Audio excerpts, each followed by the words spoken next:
B tayo, bebe. Exit B. 20. 20.80. Ang pamasahe. Papuntang Workasia. Ayan. Nagtitipid ka ng pagkain mo tapos yung pamasahe mo, animal. Tapos hanapin namin yung bus na 580. Ayan. Magbabas kami guys ng number 580. Tapos bababa ka ng last station. Diba? So hanapin natin na hindi pa namin alam eh. So ayan guys, number 581 pala na hindi 580, 581. Ayan yung bus. Go Park. Ayan. Ayan. Ayan. Asan ang 581? Asan ang 581? Hanapin natin guys ha. So ayan guys, nandito na kami ngayon sa Go Park. Hanapin namin yung entrance kasi hindi pa namin alam. Kabababa lang namin sa bus. So, let's go. Hanapin natin yung entrance kaya hindi rin namin alam. Di ba? Tara na. Ayan guys, ang ating view. Di ba ang ganda? That's nice. I love it. Hindi masyadong ngayon, mainit. Tingnan mo, pero parang nagbabadyang, alam niyo na, gustong umulan. Ayan guys. Yeah! Ang ganda dun oh. Tingnan niyo oh.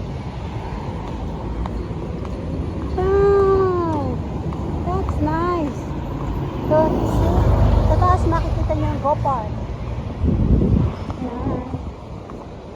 Nice. I love it. Ang hanapin natin yung nila, yung pinakang park nila. Mall kasi ito eh. May nakita kasi kami sa na nag-post na maganda raw pasyalan dito sa Go Park. 10 minutes walk pagkababa mo ng bus. Kaya lang hindi pa namin nakikita yung pinakang lalakaran niya kasi din kami bago lang dito sa lugar na to. Hindi pa kami talagang nakapunta rito. Never pa. Ayan ang ating mga pa-view. Ayan. Ganda siguro yun sa gabi kasi magla-light siya o mag-iilaw-ilaw ba.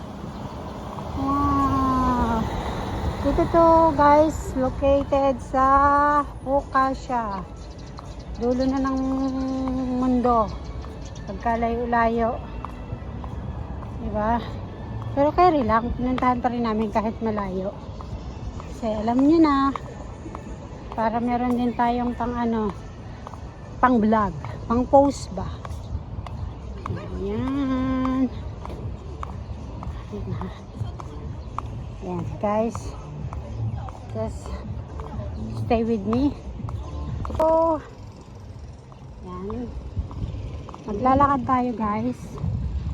Hahanapin natin yung pinakang center ng ating pupuntahan. Meron kasing mga magagandang view na may parang yung sapa sa atin sa Pilipinas. Ewan ko basta maganda yun. So let's go. Ayan. Look at that. So beautiful. Wow. Nice. So ayan guys, dito na tayo sa loob ng Go Park, pero hindi pa ito yung pinakang destination natin mga kapatid. Ayan, ang mga pa-design nila.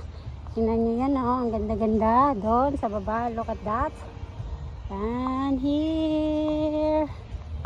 Tingnan nyo guys, ang ganda. Promise. Oh, gustong-gusto ko yung mga gantong mga tanawin mga kapatid, sa totoo lang. Hindi pa ito yung pinakang destination natin.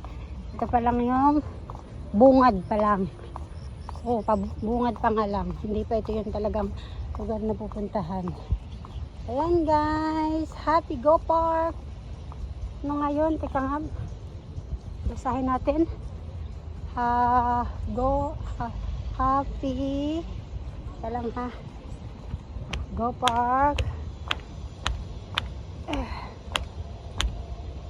Happy Go Park size siya. Oh, nice. Look at that. So beautiful. Ayan, ang pag-view. So, ayan sila nagpipicture. O kung dito ka sa taas, yan ang makikita mong magandang tanawin. That's amazing. Oh, amazing, amazing guys. So nice. Ito guys, maganda rin picturean. Nag-picture kami dyan kanina. Ayan. Ayan, pwede ka dyan maupo, magpahinga. Sila naman, mga tourist galing China. Doon maganda rin kumuha ng picture, kaya lang naka-close siya at the moment, so hindi ka pwede pumasok doon. Hindi ko alam kung bakit. Kaya naman, mga ano sana. Hati ang tubig. Maliit ang tubig sa ngayon. Ayan. Diba? Ayan sila, nag-group picture sila. Ayan. Tayo pupunta rin sa kabila kasi mukha tayo ng ano. Ayan. Nakala na yung kasama ko. Ayan, tana.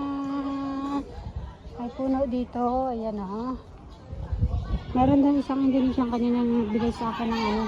Yung mosquito spray kasi ang dami ko talagang mosquito bite. Yung kagat ng lamo. Kaya laki ng puno. Ayun yung pray na sinasabi ko guys. Pipicture tayo dyan mamaya. Ayun dyan kape. Ayan, papasok ko dyan. Mabisang bumili ng kape. Whatsoever.